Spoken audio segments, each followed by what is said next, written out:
Salut, salut, je vous salue dans le nom de Jésus, que la paix de Dieu repose sur chacun de nous. On n'est pas élève ou étudiant d'impact, on le devient. Et si tu ne deviens pas un élève ou un étudiant d'impact dans le monde, tu seras un élève ou un étudiant impacté par le monde. Comment réussir sans tricher? En fait, la tricherie est devenue monnaie courante dans le monde scolaire et le monde académique. Il y en a qui prétendent se renseigner. En fait, lorsque vous regardez à gauche ou à droite, même si vous prenez une seule phrase, un seul mot, une seule virgule de la feuille de votre voisin ou de votre voisine, c'est déjà la tricherie. C'est déjà triché. Il y en a qui utilisent la méthode de l'accordéon, on écrit sur des formats et on les déplie d'une certaine manière. Il y a la méthode de 1/8e et même de 1/16e. On dirait qu'il y a même de la gradation dans la tricherie. En fait, le mal, c'est le mal. Et il y a même des degrés de mal. Vous voyez un peu ce que je veux dire. Tricher, c'est tricher.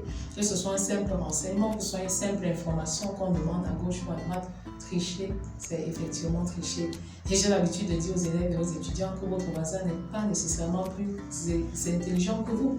Donc inutile de mettre toute votre confiance en ce qu'il est capable de vous donner, mais concentrez-vous sur ce que vous êtes capable de valoriser, le talent, les dons qui sont en vous, vous pouvez les fructifier et obtenir des résultats extraordinaires. Donc comment réussir sans tricher? Les psychologues nous parlent de 4 types d'intelligence.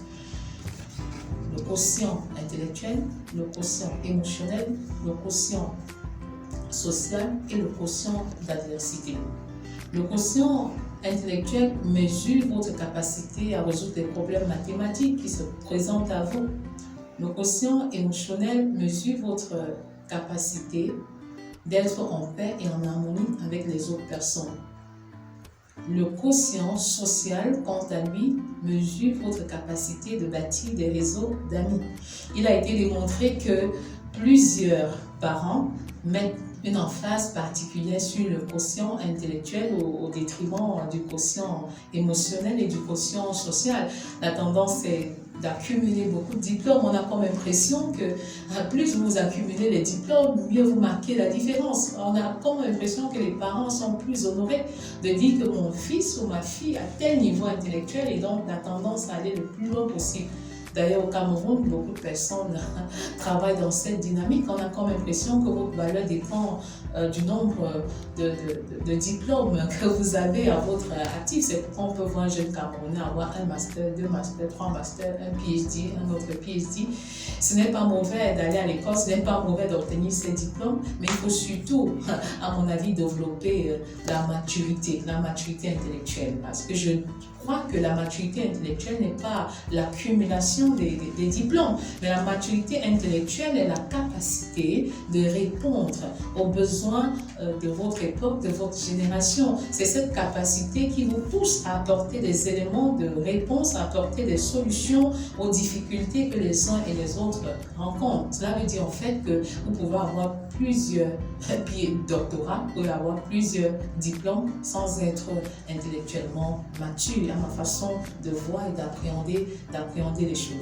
Alors les psychologues nous parlent également d'un autre type d'intelligence qu'on appelle le quotient d'adversité, qui mesure votre capacité à surmonter les difficultés sans perdre la tête, sans vous compromettre, en étant vous-même. Donc voilà, en quelque sorte, les quatre types d'intelligence qui sont développés dans la littérature. Et donc, on peut vous qualifier d'intelligence selon que vous développez un certain nombre de qualités, de distinctions dans ces différents domaines qui ont été énumérés plus haut. Mais je crois personnellement que au-delà du quotient intellectuel, du quotient émotionnel, du quotient social et du quotient d'adversité qui font des élèves et des étudiants des personnes aguerries et prêtes à affronter les réalités du quotidien, il faut y ajouter ce que j'appelle le quotient spirituel. Le quotient spirituel est la capacité d'être ce que Dieu a prévu que vous soyez et de faire ce que Dieu veut que vous fassiez. Voilà les deux éléments qui entrent dans ce que j'appelle le quotient spirituel. Dans un monde où les valeurs morales sont en train de disparaître, dans un monde où l'éthique n'est plus la chose la mieux partagée, je crois que le quotient spirituel est bel et bien ce quotient qui doit être au centre de tous les autres quotients parce qu'il est l'unique quotient qui puisse intégrer de manière harmonieuse tous les autres quotients, c'est-à-dire le quotient intellectuel, le quotient émotionnel, le quotient social et même le quotient d'adversité. Et au-delà, je voudrais vraiment encourager les élèves et les jeunes, ainsi que les étudiants, à développer ce que j'appelle la maturité intellectuelle. La maturité intellectuelle qui vous donne la capacité d'apporter des solutions, c'est-à-dire qu'au-delà des bonnes notes, au-delà des bonnes amitiés qui sont nouées, au-delà des bons rapports que vous avez avec vos camarades, vos enseignants, avec vos prochains, vos voisins, vos parents, il est important de développer la maturité intellectuelle qui vous permet, qui vous donne la capacité de produire des solutions dans votre génération. Donc ne soyez pas simplement des consommateurs des ressources qui sont existantes. Travaillez à être des producteurs, à être des reproducteurs, à être des multiplicateurs dans votre domaine. Vous êtes capable, vous avez le potentiel en vous, vous avez les talents en vous. Tâchez de les fructifier. On a parlé de Einstein avec la théorie de la relativité. On a parlé de Blaise Pascal avec la machine à calculer. Mais aujourd'hui, on peut parler d'Atangana, on peut parler de Kinfak, on peut parler de Carnot. C'est de ça qu'il est question. Il faut une nouvelle génération de chercheurs qui sont connectés à l'Esprit de Dieu, comme le dit le texte d'Exode 31, qui vous équipe de l'intelligence céleste, de l'intelligence divine, qui vous qualifie pour toutes sortes d'ouvrages. Je crois que l'Afrique en a besoin et le monde entier en a particulièrement besoin. Et ce type d'innovation, d'invention ne peut venir que d'un esprit qui est connecté à l'esprit supérieur, c'est-à-dire l'Esprit de Dieu.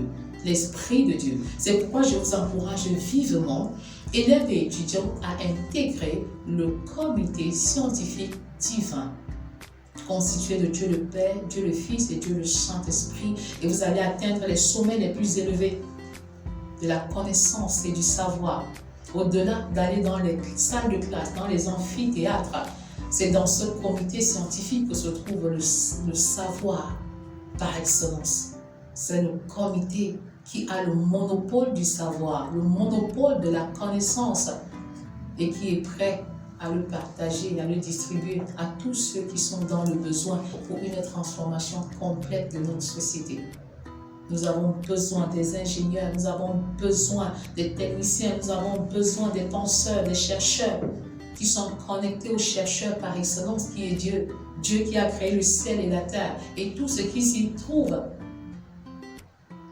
Connectez-vous aux scientifiques des scientifiques, qui est Dieu, aux scientifiques par excellence. Faites partie intégrante du comité scientifique divin et vous réaliserez sans doute des exploits. Que le Seigneur vous bénisse. Et souvenez-vous qu'on n'est pas élève ou étudiant d'impact, on le devient. Et si tu ne deviens pas un élève ou un étudiant d'impact dans le monde, tu seras un élève ou un étudiant impacté par le monde. Fais le bon choix, prends la bonne décision. Que le Seigneur te bénisse au nom de Jésus. Amen.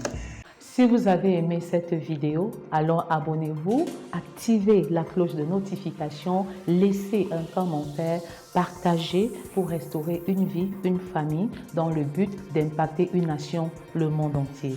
Soyez bénis.